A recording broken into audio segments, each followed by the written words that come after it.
ನಮಸ್ತೆ ಎಲ್ಲರಿಗೂ. ಈ ದಿನ ಮಶ್ರೂಮ್ ಮಸಾಲೆ ಹೇಗ್ ಮಾಡೋದು ಅಂತ ಹೇಳ್ಕೊಡ್ತಾ ಇದ್ದೀನಿ. ಬನ್ನಿ ಹೇಗ್ ಮಾಡೋದು ಅಂತ ನೋಡೋಣ.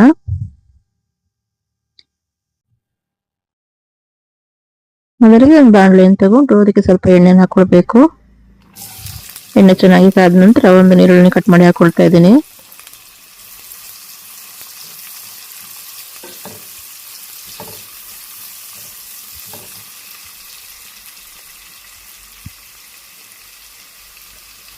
ಈರುಳ್ಳಿ ಚೆನ್ನಾಗಿ ಫ್ರೈ ಆದ ನಂತರ ಅದಕ್ಕೆ ಹಸಿಮೆಣಸನ್ನ ಕಟ್ ಮಾಡಿ ಹಾಕೊಳ್ತಾ ಇದ್ದೀನಿ. ಖಾರ ಜಾಸ್ತಿ ಬೇಕು ಅನ್ನೋದಿದ್ರೆ ಸ್ವಲ್ಪ ಜಾಸ್ತಿ ಹಾಕೊಳ್ಳಿ.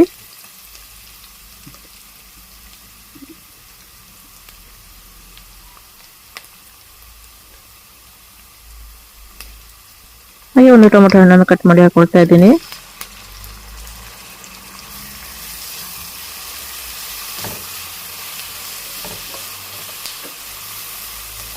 ಎಲ್ಲವನ್ನು ಚಿಕ್ಕದಾಗಿ ಕಟ್ ಮಾಡಿ ಹಾಕೊಳ್ಳಿ.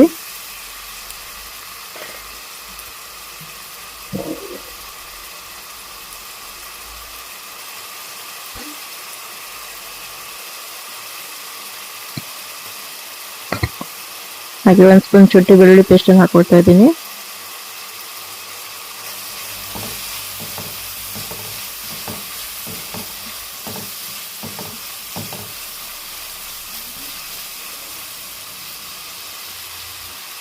ಇದೆಲ್ಲ ಚೆನ್ನಾಗಿ ಫ್ರೈ ಆಗಲಿ.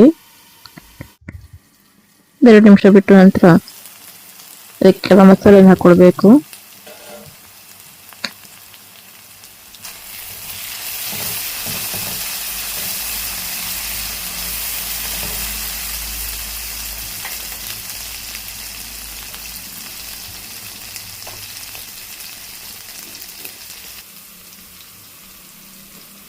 ಇದಕ್ಕೆ 2 ಸ್ಪೂನ್ ಕೊತ್ತಂಬರಿ ಪುಡಿಯನ್ನು ಹಾಕೊಳ್ತಾ ಇದ್ದೀನಿ.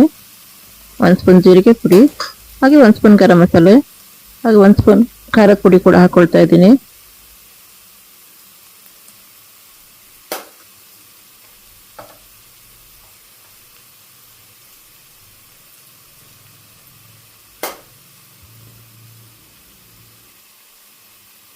ಸ್ವಲ್ಪ ಅರಿಶಿನ ಹಾಕೊಂಡಿದ್ದೀನಿ. ಅರ್ಧ ಚಮಚದಷ್ಟು ಅರಿಶಿನ ಪುಡಿಯನ್ನು ಹಾಕೊಳ್ಳಿ.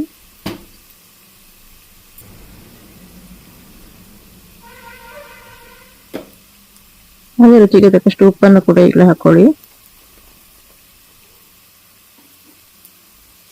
ಇದಕ್ಕೆ ಸ್ವಲ್ಪ ನೀರನ್ನು ಹಾಕಿ ಚೆನ್ನಾಗಿ ಬೇಯಲಿಕ್ಕೆ ಬಿಡಬೇಕು. ಮಸಾಲೆ ಚೆನ್ನಾಗಿ ಮಿಕ್ಸ್ ಆಗೋ ತನಕ ಬಿಡಬೇಕು.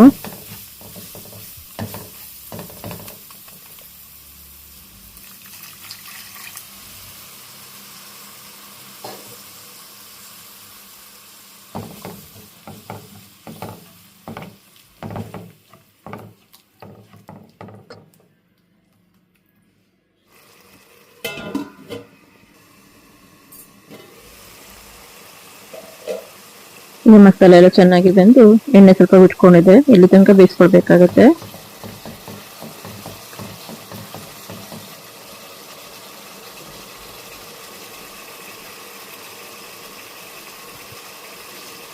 ಅದಕ್ಕೆ ಮಶ್ರೂಮ್ ಎಲ್ಲ ಹಾಕೊಳ್ತಾ ಇದ್ದೀನಿ.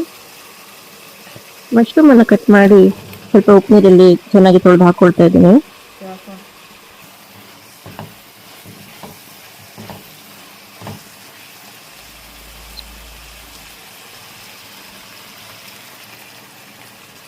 ಸ್ವಲ್ಪ ನೀರನ್ನು ಹಾಕೊಳ್ತಾ ಇದ್ದೀನಿ. ಮಶ್ರೂಮ್ ಕೂಡ ನೀರು ಬಿಟ್ಕೊಳ್ಳುತ್ತೆ, ಹಾಗಾಗಿ ಸ್ವಲ್ಪ ಹಾಕೊಳ್ತಾ ಇದ್ದೀನಿ.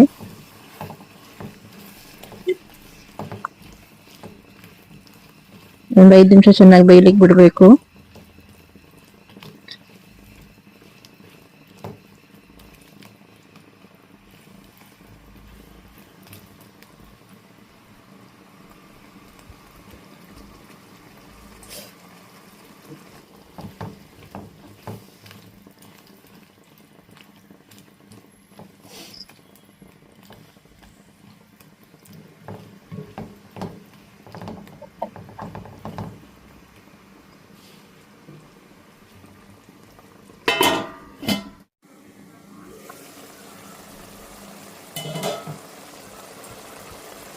ಒಂದು 5 ನಿಮಿಷ ಆದ ನಂತರ ಚೆನ್ನಾಗಿ ಬೆಂದಿದೆ.